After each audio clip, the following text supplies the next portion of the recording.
Hi there. Thanks for joining us yet again. This is Space Nuts. My name is Andrew Dunkley. It's always good to have your company.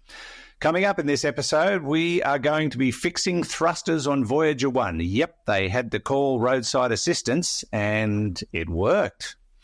We're also looking at a little bit of new information that's been put out in the form of a paper from a space scientist who has found a way for making Apophis, the asteroid, hit Earth. Yes, just what we wanted. The odds are pretty smidgy, but he's found a way. And we're going to talk about an amazing photograph taken by Alma of a not so nearby red giant star, but what they've learned from it is extraordinary. That's all coming up on Space Nuts. 15 seconds. Guidance is internal. 10, 9. Ignition sequence start. Space Nuts. 5, 4, 3, 2. 1, 2, 3, 4, 5, 5, 4, 3, 2, 1. Space Nuts. Astronauts report it feels good. And joining us once again to rattle off all his knowledge in 5 seconds flat is Professor Fred Watson. Hello. Hello, Andrew. Yes, actually 5 seconds is quite optimistic, really. It's what, about 5 months since I finished my live radio career, and I'm starting to get questions like, didn't you used to be on the radio? It didn't take long, did it? Oh, gosh. Yeah, people forget these things, you know. Where do I know your name from? That I get that one. I get that one a lot. But and I say fullback for the Sydney Swans. Oh, you could say that. That's right. Yeah, because there was an Andrew Dunkley who played for the Sydney Swans AFL team years and years ago. I interviewed him when he retired, which was fun. Andrew Dunkley interviewing Andrew Dunkley. Yeah. I hope he enjoyed the joke. Oh, he did. Yeah, that's why he wanted to do it. Yeah. Okay. Yeah. Fred, let's get down to business, as I tend to say more often than not. And I think we'll start with Voyager 1. They've been they've been following this project since. I won't say the year, but it's been 47 years, I think, that it's been operational. Of course, it's done what it was sent out to do, but it's still going. But because it's getting old and tired and taking high blood pressure tablets and a few other things, it's starting to break down. Things are not working as they once did, and now they've run into they ran into an interesting problem, which they found an ingenious solution to, involving the thrusters. So what happened there?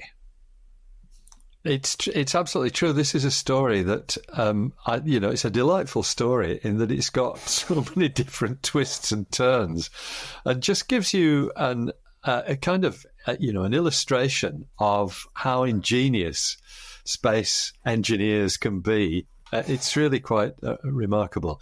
Let's just catch up with Voyager 1 statistics as they stand at the moment.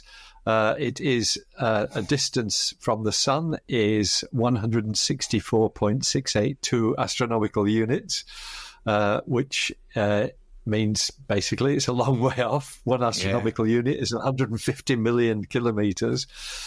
So we've got a very, very long way away. And it's so far away that signals from Voyager 1 take nearly 23 hours to get to us, almost a day. So, it won't be that long before it's a light day away.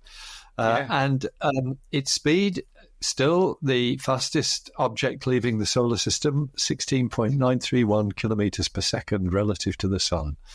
And it is still functioning as well.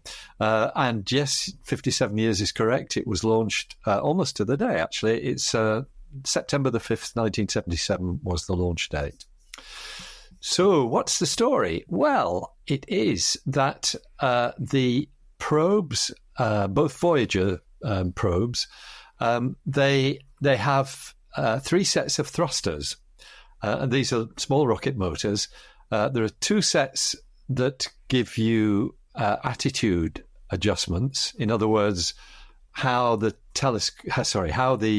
spacecraft is sitting as it drives along. Is it facing the Earth? Is it facing out into space? Is it looking back towards the sun?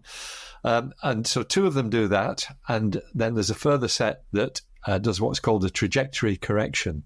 And that means changing its path, its orbital path, which of course was necessary in the earliest stage of its mission, because you need it to make these corrections, mid-course corrections, they're often called, en route to the planetary destinations. Voyager 1 was the one that sussed out Jupiter and Saturn and everybody else out there. So it was basically a very important part of the navigation of Voyager 1, but that set of thrusters is not needed anymore. The trajectory correction thrusters you don't need because you don't have a target. You're not going anywhere particularly. You're just leaving the solar system. Just getting that away. Getting the hell out of here. So what it meant was back in 2002, when engineers, it's actually at JPL, Jet Propulsion Laboratory, where the NASA engineers are who look after this marvelous machine. When they found that there was some of the fuel tubes in the attitude correction branch being gummed up by, and I'll explain what gums them up in a minute, but they were getting gummed up. So what they did was switch to one of the other ones. That was in 2002. And then they clogged up in 2017. So they finally switched to the trajectory correction ones, which are the ones that you don't use anymore. What you can do is you can use those thrusters to still keep the spacecraft with its antenna pointing back to Earth, which is the critical thing here. Because if we lose that, then we've lost it. So they are still operational, and they have been since 2017. Now, unfortunately, however, they are clogging up too. Yeah. And that's, it must sound like a familiar story to these engineers. What is it that clogs them up? It's silicon dioxide. And apparently, this is a sort of chemical byproduct that comes originally from a rubber diaphragm that's in the fuel tank, Voyager 1's fuel tank. And as the fuel tubes clog up, as you'd expect, the thrusters don't work very well. And you probably need to run them for longer to get the same fuel through. I do remember in the days when I used to service my own cars, what happened if you had a blocked up fuel filter? The engine didn't do much. That's the same sort of thing. If your fuel tube is blocked up, you're not going to get much thrust out of it. So, but there is technology that sort of allows them to clear that. And what you have to do is, sort of develop an innovative solution. You heat it up. You basically heat the tubes up, and that gets rid of the clogging. So that's what's going to happen. They will heat these tubes up, but if you do that, then you're taking power from other things on board, and they've already switched off power to everything that they think is non-essential.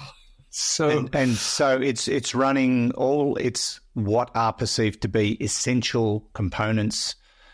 So what do they switch off?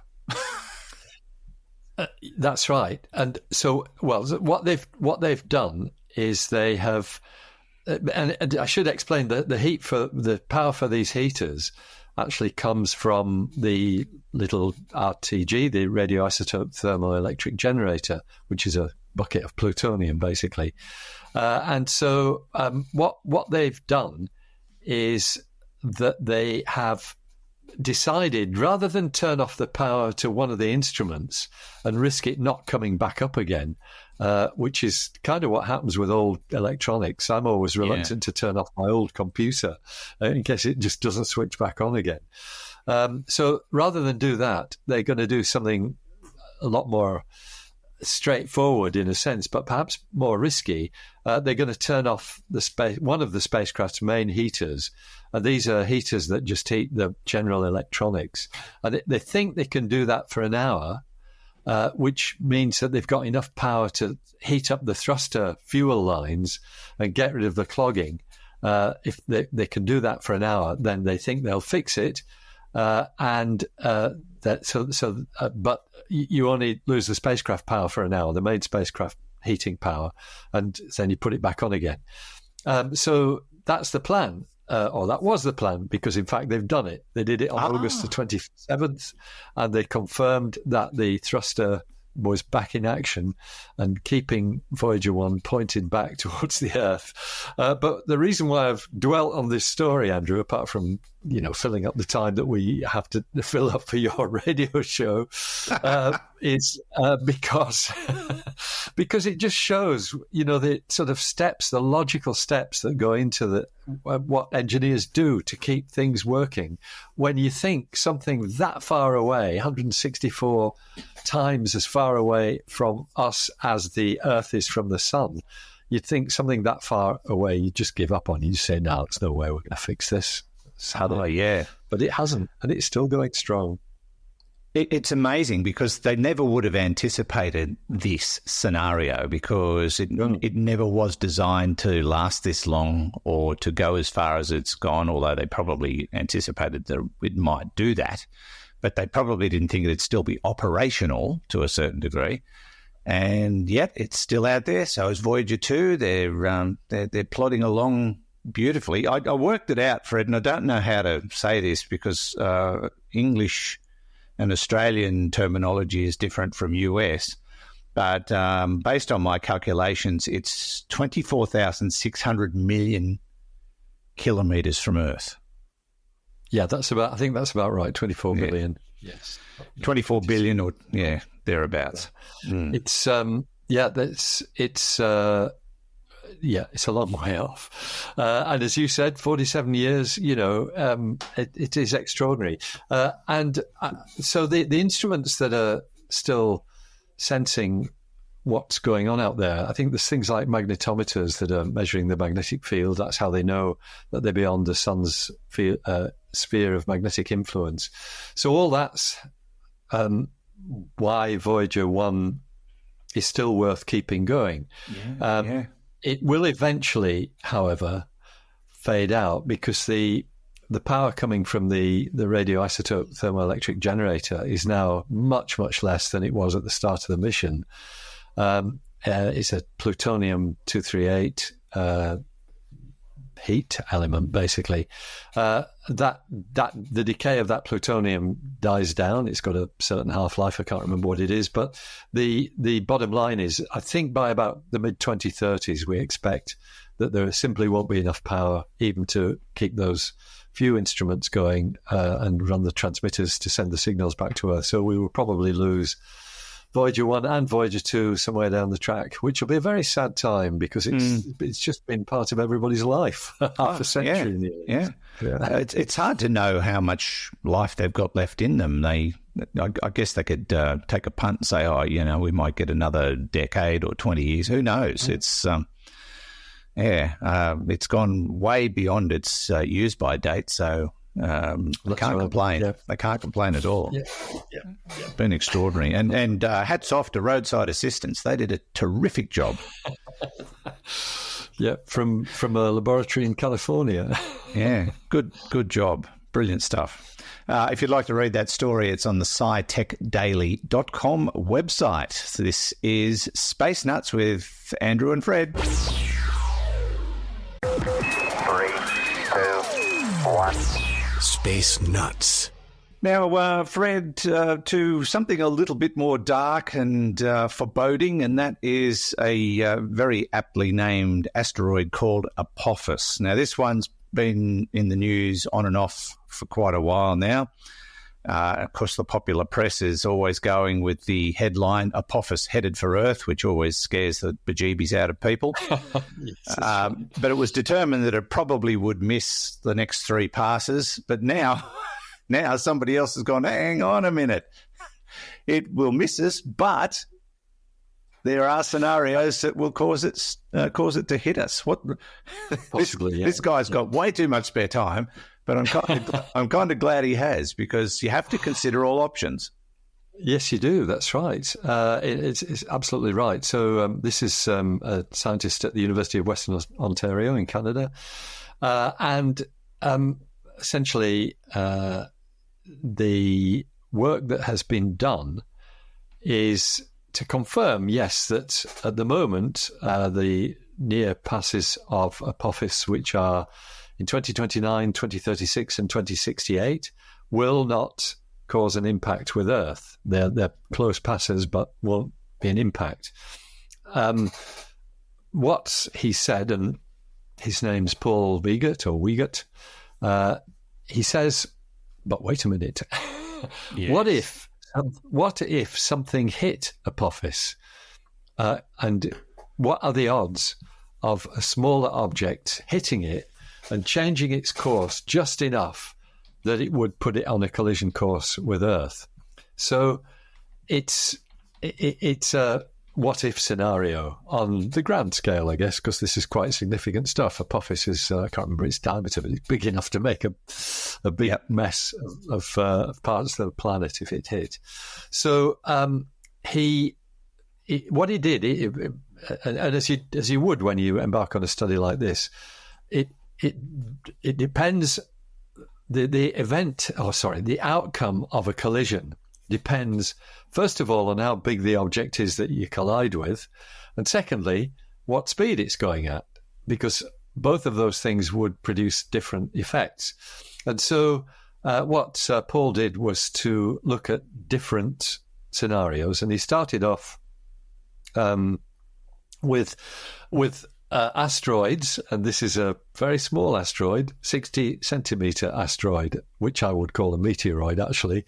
An object 60 centimetres across could actually knock the asteroid into a collision course. And that's surprising, because that's not very big.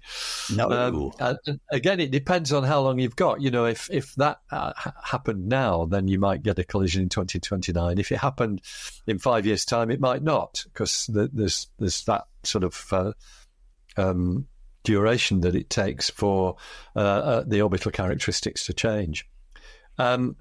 So 2029 would be the collision date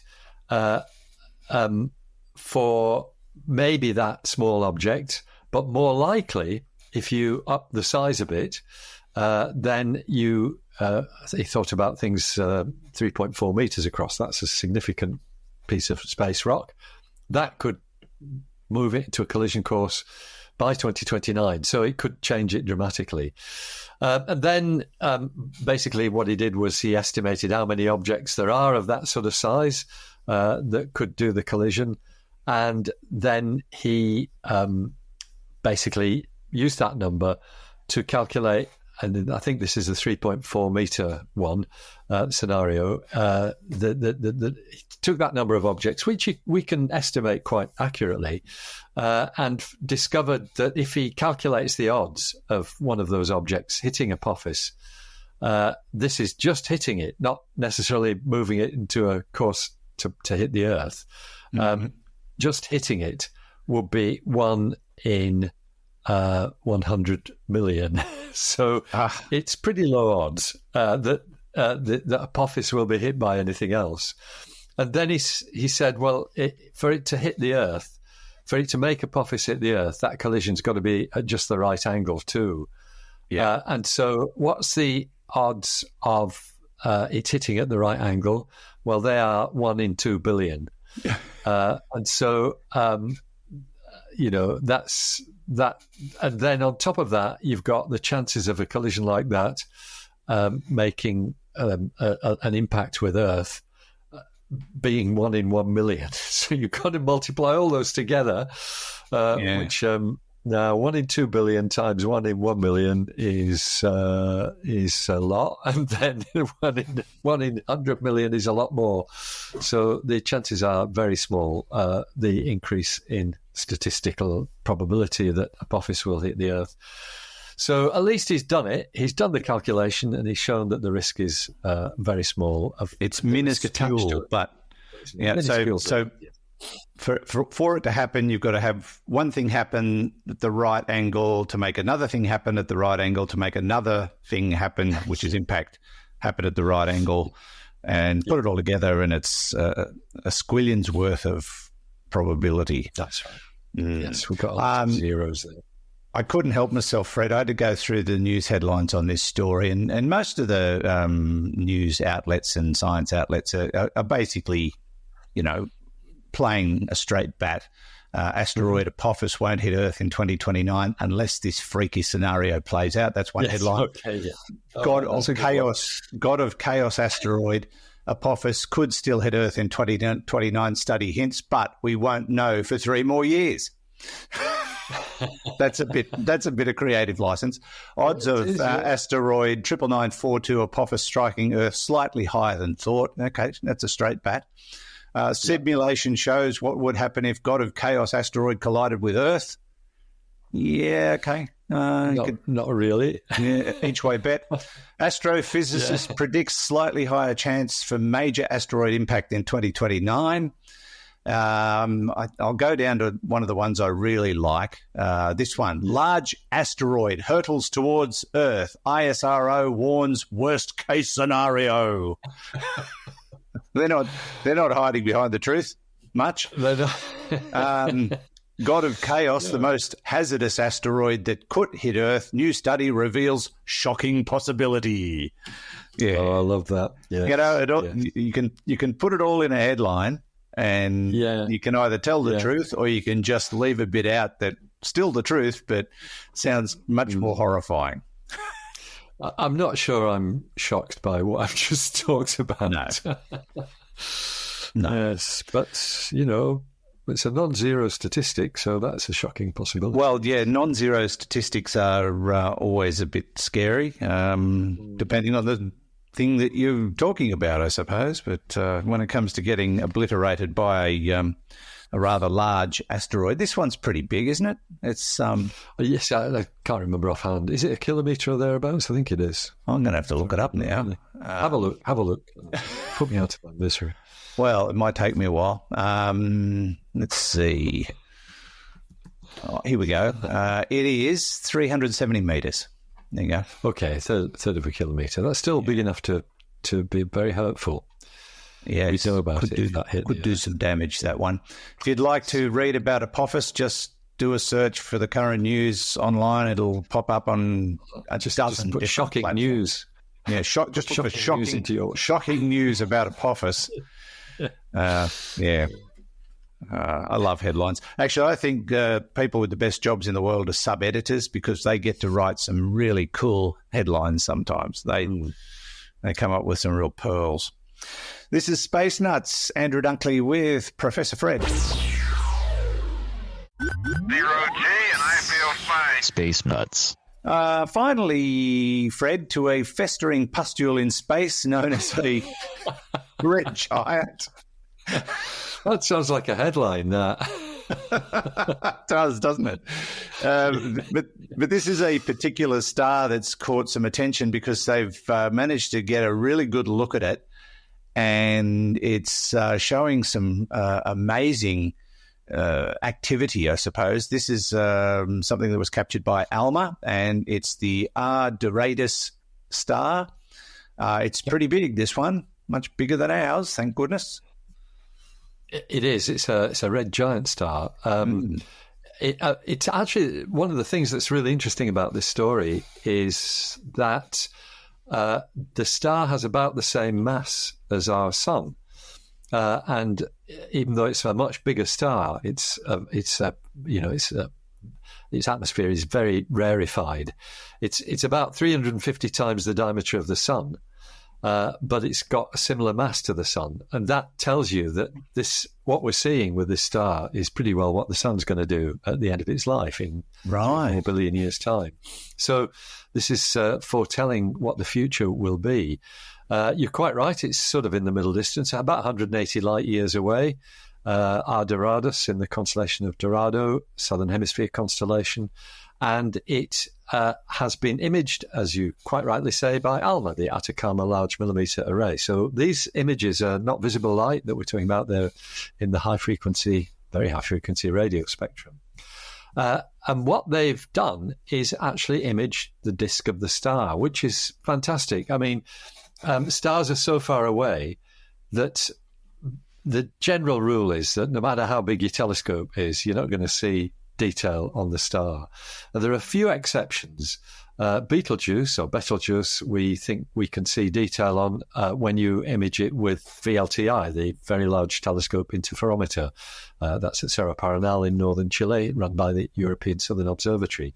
But with these observations of R Doradus, you're seeing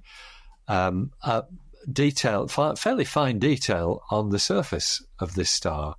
And so you need a big interferometer array to do that. Alma covers quite a large area of the Chañantor Plateau in the northern part of the Atacama, not very far from San Pedro de Atacama.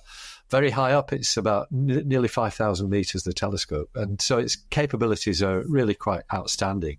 And you and I have talked many times, Andrew, about the images that we've seen from Alma of protoplanetary disks, the disk of material that are going to form planets.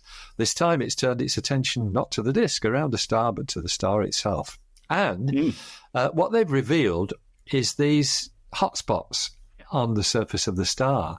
They're interpreted as being hot, rising bubbles of gas, what we call convection bubbles. Now, we have those on the sun, but the ones on the sun are only, probably 10 to 100 kilometers across. They're relatively small. These are, as I said at the beginning, 70 or 75 times bigger than the sun itself. They're very large blobs of material, which are convecting. And we know they're doing that because the Alma images of R Doradus have covered a period of the best part of a month. They've taken repeated images. The 18th of July, the 27th of July, and the 2nd of August. And these are actually last year, not this year, because it's taken a while to process the images. But what you can see, because you've got these three different epochs, times when you're looking at that, the bubbles are in different places. So they're sort of bubbling up and changing as time goes on. And you can identify the way they're changing because the last two that I mentioned are taken only about 5 days apart. And you can identify the individual bubbles changing in their brightness as well as moving slightly on the disk of the star. So these are real events that we're picking up, and we're seeing their activity as the star kind of rumbles and boils. What you're actually seeing here, Fred, is a gargantuan lava lamp. That's what this is. Yes, it is. That's right. With blobs coming up that are not made of lava; they're made of gas. Yeah, they are blobs, and a gigantic lava lamp. Yeah, so we can obviously learn a lot from this. We can. This sort of activity's been predicted by the people who look at the physics of stars, so it's not a surprise. And we do know, my colleagues who I often talk to at the University of Southern Queensland, they specialise in looking at star spots on stars as well, which they can do with a technique called Doppler Zeeman imaging. That lets them use actually telescopes like the Anglo-Australian telescope, quite small instruments, to plot where the star spots are on a star. And they are gigantic. Often they're much, much bigger than the sunspots that we see on the sun. And there are reasons for that. That's well understood. And in the same way, we understand why you should get very big convective blobs on red giant stars. But seeing them is believing, and that's the big thing. When we have confirmation of theoretical predictions like this, it is very gratifying that the theory is working, and that, the things that we think we know about the universe are not just made up stories, they're the real thing. Yeah, theory is becoming reality now that we've got the gear to make these observations over such vast distances. It's remarkable. Yeah. SciTechDaily.com is where you'll find the story about the big blob in space that's basically that giant lava lamp known as Doradus. R Doradus or R Doradus? How do you pronounce it? We usually, normally it's Doradus, the constellation name. And R tells you that it's a variable star. So that was, oh no, is that right? Yes, it is. It's telling you it's a variable star. Well, obviously, with all that movement, it's varying all the time. No, the reason why I say that is it's the nomenclature. So letters like that, and often there are two letters. I used to study stars called RL-Lyrae stars, which is that's telling you that they're variable stars. The fact that you've got two letters in the name and one's the same too. Excellent. All right. That's where we're going to leave this week's program. If you would like to get in touch with us or just pop along to our website for a look around, spacenutspodcast.com or spacenuts.io. If you follow us on social media, don't forget to like us or follow us or subscribe or whatever it is you do, depending on which platform it is. We'd love to get our numbers up. And don't forget to leave a review if you don't mind, whatever you listen to us through. Leave a review. Reviews are always helpful to increase our listener awareness, I suppose would be the way to describe it. Thanks, Fred, as always. A great pleasure. Great pleasure to talk to you too, Andrew. Thank you. Thank you very much, Professor Fred Watson, astronomer at large, and thanks to Hugh in the studio for what I do not know, but we'll figure it out later. And from me, Andrew Dunkley, thanks for your company. Catch you on the next episode of Space Nuts. Bye-bye. Space Nuts. You've been listening to the Space Nuts podcast. Mission complete, Houston. Available at Apple Podcasts, Spotify, iHeartRadio, or your favorite podcast player. You can also stream on demand at Bytes.com. This has been another quality podcast production from Bytes.com.